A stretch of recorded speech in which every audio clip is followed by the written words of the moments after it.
সালের 5 মে শাপলা চত্বরে হেফাজত ইসলামের ডাকা সমাবেশে সেদিন নানা বাধা বিপত্তি থাকা সত্ত্বেও জড়ো হন লাখ লাখ হেফাজত নেতাকর্মী। 13 দফা আদায়ে বিভিন্ন কর্মসূচির সঙ্গে ঢাকা অবরোধ কর্মসূচি ঘোষণায় 5 মে মতিঝিলের শাপলা চত্বর কানায় কানায় পূর্ণ হয়ে যায়। সারাদিনব্যাপী উত্তেজনাকর পরিস্থিতির মধ্য দিয়ে চলে এই সমাবেশ। তাদের দাবি আদায় না হওয়া পর্যন্ত তারা সমাবেশ স্থল ছাড়বেন না, এমনটাই দাবি ছিল তাদের।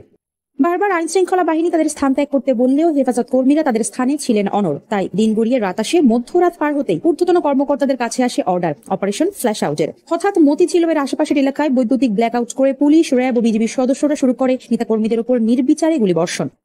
মুহূর্তেই তৈরি হয় এক থমথমে পরিবেশ। নির্মম সেই নির্যাতন এবং গুম গণহত্যা চালানোর ঘটনায় এবার ফেঁসে যাচ্ছেন ঢাকা মেট্রোপলিটন পুলিশের তৎকালীন ঊর্ধ্বতন কর্মকর্তারা।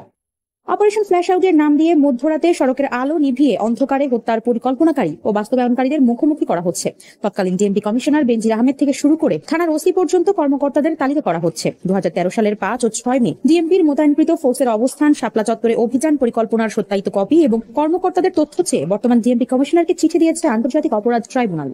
ট্রাইব্যুনালের চাহিদা অনুযায়ী তথ্য সংগ্রহ করা হচ্ছে বলে জানিয়েছে ডিএমপি। সংশ্লিষ্টরা বলছেন, শাপলা চত্বরের হত্যাকাণ্ডে অংশ নেওয়া পুলিশ সহ আইন শৃঙ্খলা রক্ষাকারী বাহিনীর সদস্যদের আন্তর্জাতিক অপরাধ ট্রাইব্যুনালে বিচারের আওতায় আনতে তালিকা তৈরির কাজ শুরু করেছে তদন্ত সংস্থাটি।